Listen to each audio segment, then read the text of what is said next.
Hello, everybody. Crow here, and I was at the Pinball Expo in Wheeling, Illinois this Saturday. The event itself actually ran from Wednesday, October 12th through Sunday, October 16th. Usually I show up on Thursday or Friday night, but I just couldn't do that this year, so I wound up going on Saturday instead. And you know what? For afternoon time, it really wasn't as crowded as I thought it would be. What we're looking at right now is some slowed down footage of the entranceway and the where people are playing tournaments. And the reason I slowed it down is just so I could get the intro out of the way, so I could talk over a lot of the other footage that I took.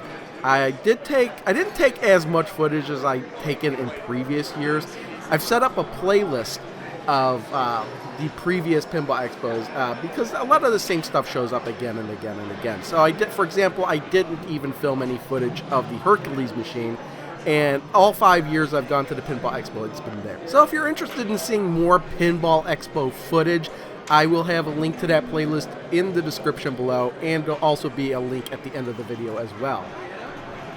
So right off the bat, the one thing I really wanted to see at this year's Pinball Expo was the Batman 66 machine that Stern has been teasing for a while, and here it is. It's based on the Batman TV series from the 60s, and I thought it was a really awesome thing. In fact, I think it was Friday or Thursday, Stern had put up some footage showing Adam West actually at the expo checking out the machine itself. Now, if you noticed, nobody's playing these machines, and that's because they just had these machines on display. I guess there's a pro and a premium model. There's two pros and a premium. I couldn't really tell the difference part other than the artwork. I really didn't examine the tables too in-depthly. But they look cool. They were roped off. They're probably not ready to be played, which is why they didn't have them actively being played. But they look pretty cool. I think this is the first. Well, I know this is the first machine by Stern that actually comes with a colored score display, not just a colored DMD, an actual little monitor. I think that'd be a little bit more cost efficient than what Jersey Jack has been doing with those giant monitors in there. And I think that's all that's really necessary, and I think it looks really good. Hoping, probably next chance I'll get to see this will be at the Midwest Gaming Classic. It'll probably show up. It'll probably be playable by then. But all in all, and also I didn't take a footage of it, but there is a bat signal. It does produce a bat signal that shows up in the air. There's some more Stern machines here. Stopping here and taking a look at the Ghostbusters Premium Edition. It's either Premium or Limited Edition. I think it's Premium. I didn't actually play this at the show because last week I was at level 257 and they have this version there. So I did play that a bunch there, but and I was trying to get some footage of some of the cool stuff that happens in the table, but it just wasn't happening when I was filming.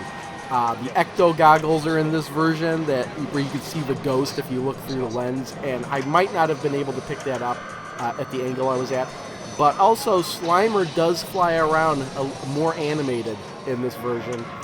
There's a Stay Puft Marshmallow Man. I know that he's in the other version as well, but I know he's a little bit different here. I'm not sure exactly why. I'm not sure if it's because he moves here and he does it in the original. I just don't remember all the details. All I remember is that this is an awesome table, and I'd love to have it, but it is, these tables are getting more and more expensive, and I think this version is at least $7,000 or $8,000. Even the Pro model is more expensive than when I bought the Star Trek Pro model. So these things are going up in price, and who knows. Moving on, there's the Star Trek Pro that I have. These are more Stern tables. I don't know why they had a Laser War over there. I think that was Laser War, Laser Tag, whatever. Then they had a couple other Stern tables. We're jumping over here to Jersey Jack, where they had the Wizard of Oz and the Hobbit. But they also had the new Jersey Jack table there as well. They had about 5 of them dialed in. And I barely heard about this, but I did play this table while I was there, and it is really fun. The premise is that there are all these disasters going on in the city, and the phone is a major component to this. You can see the cell phone on there. I guess you have to charge it. People call you on the phone. It's awesome. I didn't get any footage of this, and I actually didn't see this happen, but when I was playing, I got to this mode where it was taking all these selfies of me, and it was displaying them on the backboard, the monitor on the backboard, every time I hit this target or the bumpers, and it was just taking pictures like crazy, and I thought it was hilarious. But this machine is expensive, really expensive. I was talking to Sean from All Castle Games, and he told me how much they're asking for this. $9,000. And it doesn't really surprise me that much because you got the monitor you get for the phone, we got the monitor for the theater, you got the big giant monitor there, and you got all these programmable RGB LED bulbs in here. So yeah. Oh look, I just noticed on that machine on the right was showing the pictures. So yeah, and here's another angle. All the footage I took, this is some multi-ball on there. All the footage I took was scattered randomly throughout the day, and I kind of re-edited it here for this video, so it kind of makes some sort of sequential sense, as it were. We're almost done here with the dialed-in footage, and we're going to move on to Highway Pinball. I had no idea. This was probably the most crowded area. I didn't get a chance to play this, but this is Alien by Highway Pinball, and they have their unique thing where they have the monitor on top, but they also got the monitor in the playfield. You can kind of see it there. And I actually like that because you don't have to keep looking up at what you're missing on the backboard. So I think that's a really clever idea. Again, a lot of people are really interested in this. I have no idea the cost of this machine or anything. It took me by surprise to even see this here. They do have another table that I saw last year. I can't remember the name of it. In fact, I barely remembered the name Highway Pinball until I looked it up earlier. But yeah, I don't really have too much to say about this other than it looks really cool. But on the other hand, I'm still not that interested in it. Highway Pinball, I don't know. How many of these are they making? I don't know. Stuff I need to look up. And like I said, I barely remembered the name of who made this. Let's see, moving on. This is Virtual Pinball Cabs, and you can see here they have this new model called the Vertigo. And I was kind of interested in this. These machines are pretty expensive. The mini one and the Vertigo go around for about $4,000. The bigger ones, $7,000, $8,000. But what's really cool about the Vertigo, I was kind of worried that this wouldn't really make sense. But we kind of missed it out. But it was pretty comfortable to play, and it could play other games too in the Tate mode. Kind of over here with Domino's pinball machine. A Domino's themed pinball machine. I don't really know who made this. If it was like, Domino's Pizza, for marketing, wanted this pinball machine made for whatever reason. I don't know, but I don't know if it's a retheming of another table. Probably is. But it does have a color D&D in it with all custom animations. So, who knows? This could be completely made from scratch. I don't know. I really don't. But it looks like it was made on its own. There's the Noid in there. They're bringing the Noid back. I want to see more Domino's commercials with the Noid. Moving on, we got the Haps Can Crusher. This is based on Haps Blue Ribbon beer. It's a electromechanical machine, I believe, and I think this is just a retheming of Big Juicy Melons. If I'm not mistaken, the layout looks familiar to me, like Big Juicy Melons. But they rethemed it into the Haps Can Crusher. I had to get a little bit of footage of that. Nobody happened to be playing it while I was taking some footage, and we'll be moving on shortly to the multimorphic P3 machine with the monitor that is the part of the back table. Pretty cool. I didn't take a whole lot of footages. I almost didn't take any footage of it because it's the same stuff that I've taken footage of before in previous years, just slightly newer. It's a Cannon Lagoon. This was actually kind of cool. I mean, they're coming up with all these clever games for it, and I think all you do is you buy one machine, and then you could kind of play different games on it.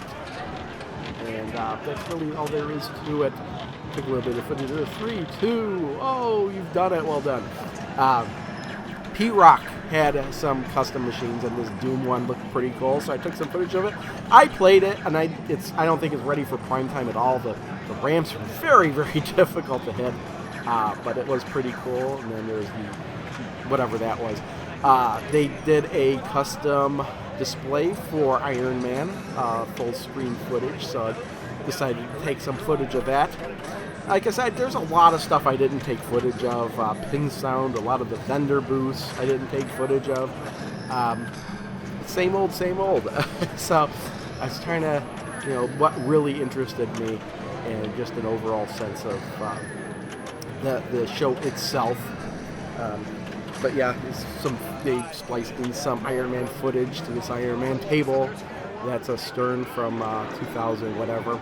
Oh, now we're walking around the Exhibitor Hall. This is where people brought in their own personal machines. I'm sorry if the camera's a bit shaky here, but that's just what happens when I walk around with the camera. I actually took out the really shaky bits, so you're not even really seeing the whole thing, but it was in this big room. This is a separate room from the vendor hall. Everything we previously saw before this room was the vendor hall. This is the Exhibitor Hall. Some of these machines were for sale. Some of them were not. There were some that were like, oh yeah, I wouldn't mind having that. And I was like, yeah, I don't know. Yeah, so, there's a F-14 Tomcat that looked really cool, a high speed, all for sale. But yeah, and I could have afforded it. I actually had the money this year, but no, I bought some other stuff, and you'll see that closer to the end of the video. But yeah, it was a good look at the Exhibitor Hall. 2 more scenes from the Exhibitor Hall, and then I'll have something else here. I kind of did a separate, came back and filmed a little bit more of the color DMDs. I don't know if this is because of color DMD or just because they organize it this way, but there's always this area where these machines have the color DMD, like, topper on there, kind of advertising color DMD, so I'm thinking that that's specifically color DMD stuff. And then this machine here, Gottlieb Spirit. I had to film this separately just because the backlash was so damn cool. It's a fun game too. But yeah, this is one of the best backlashes ever, and definitely the best backlash of the show. I filmed this specifically because of the backlash. Let's zoom in on here. And we're going to cut to my home. So this is actually this morning. I filmed this because I bought this Star Trek topper at the show. I actually saw this at the show last year, but I didn't buy it. But this year I bought it. This is right now with the machine off, getting some glare from the lights. But I'm going down, I'm turning it on there, and it looks really cool. It's got a bunch of different modes, the blink and whatnot. I kind of like this the way it is now. What's funny is that I got the one that was on display because they didn't have any more in box, so they packed it up. I didn't get any instructions with it on how to hook it up, and I couldn't find any instructions online on how to hook it up, but with some extra wire and some electrical tape, I managed to make it work. But yeah, I bought some other stuff, but I'm not going to go into that. That was the major thing I bought at the show. I actually did buy a color DMD too when I got home. I used the code that they had on display there to get free shipping on it. Star Trek doesn't support color DMD as of yet, but I can change at least single color. I know that they're going to be working on it. They have been working on it. There's some snags that they run into. They said they're going to have to create more tools.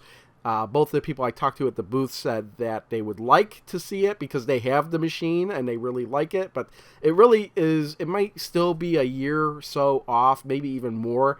But they said that I got the LED version of Color DMD, and they said it looks amazing. Of course, they're the ones selling it, so of course they're going to say it looked amazing, but I think it would look amazing as well. So I went ahead and bought it.